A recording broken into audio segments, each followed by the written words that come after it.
Binenta lang dito. Honda. Honda. Ang gulang ka. 195 po. Ayun, 4. Sige.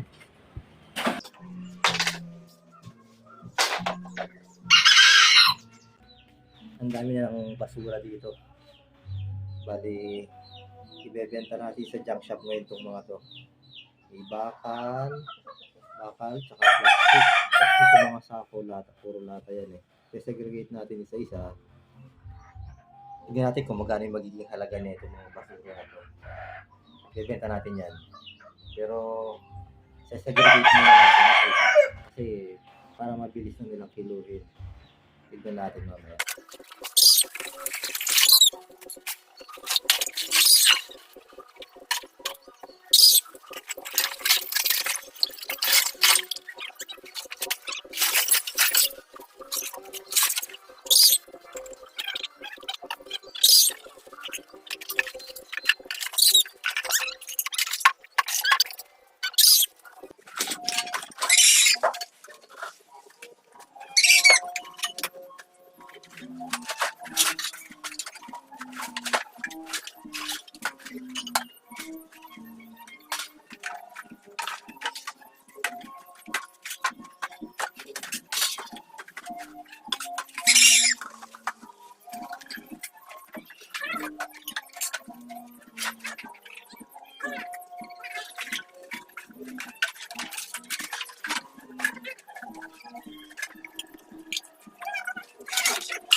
So ito yung ating naipon, mga bote, tapos may bakal, mga bakal yan, ayun mga bakal na hindi na ginagamit, mga plastic bottle, soft drinks, Royal, baka naman, mga lata, tapos plastic, mga sira ng plastic, yan, puan, yan, titignan natin mamaya kung magkano yan mga yan.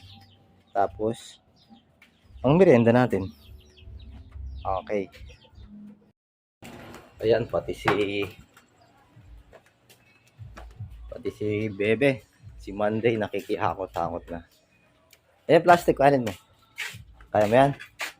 Kaya mo? Bigat yata yan. Sige, dali mo. Kaya niya. Kaya. Ito, mas magang to. Ito. Akin yan. Yan. Magang yan. Ano lang yan. Nabigat. Sige. Pati siya, oh. Lagay na natin sa tricycle.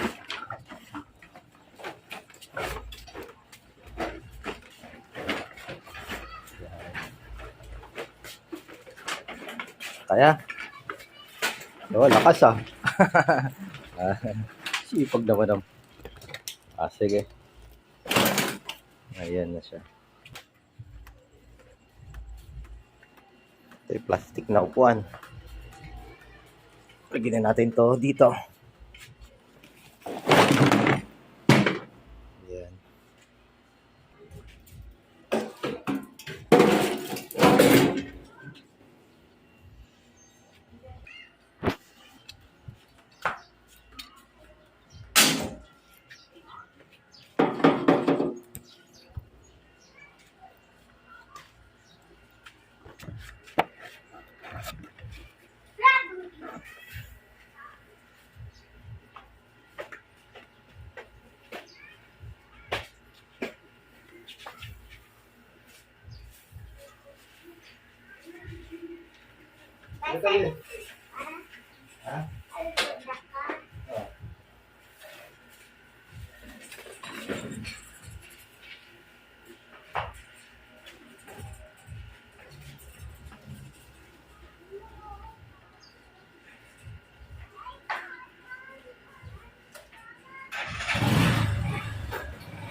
So, dito nga na tayo sa junk shop. Ayan na. Kinukuha na. Naka na yan? Sama-sama. Tulungan natin siya.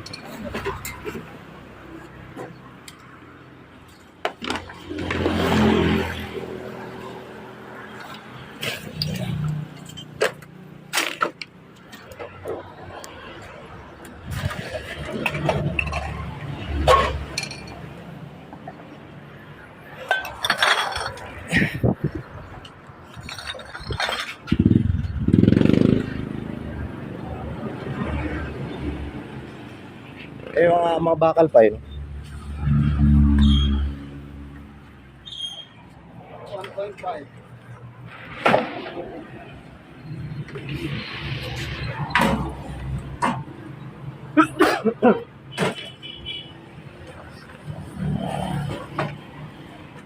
Ay, mga plastic yan, mga plastic. 4 na kilo. Yan.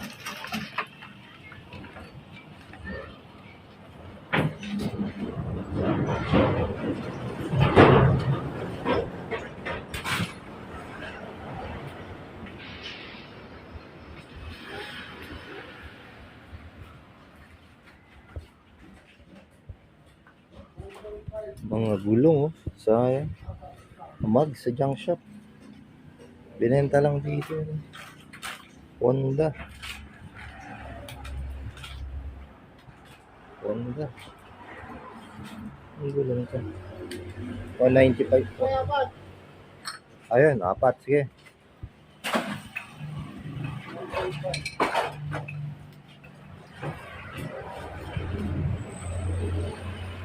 Mga lata.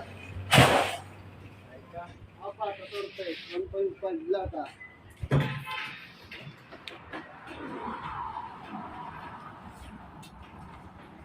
Yung mga bakal.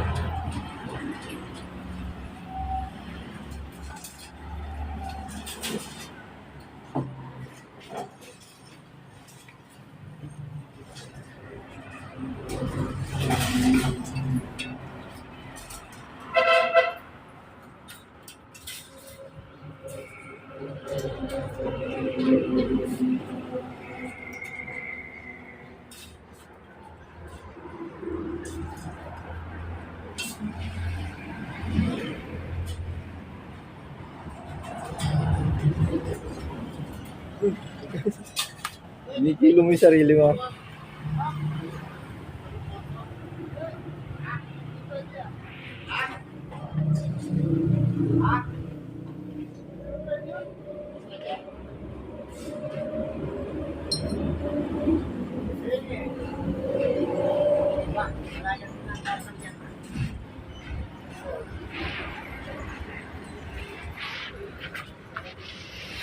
Yung mga mags na yun, wala na yun? Binenta na yun? Yeah, yung mga mags na yan. Binenta na yun? Sayang na yun, mga pang coach. 8.5. 8.5. Ah, yun. 8.5 na.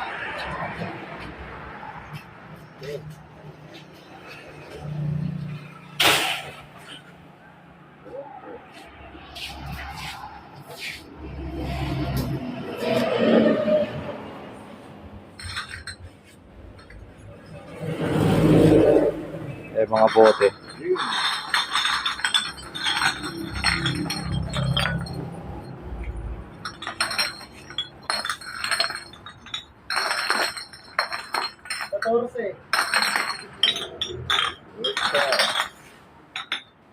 Ito.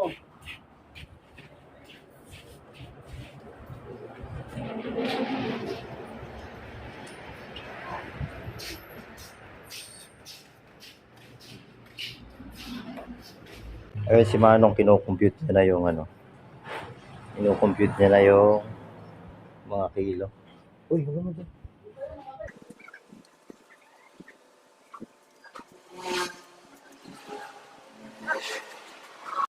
Ito, 270. Dalawang 100, tsaka 50, isang 20, 270. Medyo nabawasan ni kalat sa part na yon. Luminis na siya, yung part na yan. Yung mga sabit-sabit, mga ginagamit pa kasi yan eh. Luminis na yon, tapos nagkapera pa tayo ng 270. So, sa mga disclaimer, yung bata, hindi ko tinuturuan ng mga lakal yung anak ko. Pinapakita ko lang na yung pagiging resourcefulness, yun. Saka hindi ko pinangarap na maging mga lakal yung bata. Kasi, gusto niyang sumama sa akin, ginagaya niya ako ano ginagawa ko. So, pinapakita ko lang na kahit pa paano, unang-una nakakatulong tayo sa kapaligiran kahit ba't natin itatapon sa paligid-ligid kung pwede naman natin pagkakitaan, kung pwede naman maging pera. So, ipunin-punin natin yung mga basura natin. Sige. Tignan natin. 270 daw. O, ayan o. Tignan natin. Ayan. 270 o.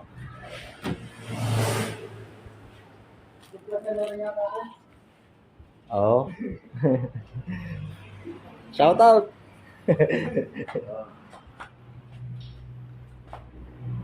So, sige, thank you, salamat. So, ito yung napagbentahan natin. 270 pesos. Okay. Ano yung ingay naman ng mga manok na to? Ano yung binili mo dun sa pera? Na ano? Ano yung binili mo? Ano yan? Ano to? Saka ano pa yung binili mo? Yan pa yung binili mo? O yun, nakamerienda siya. Na? Sipag ka ba? Sabi mo, bye-bye ka na. Bye-bye. Bye. Mhm.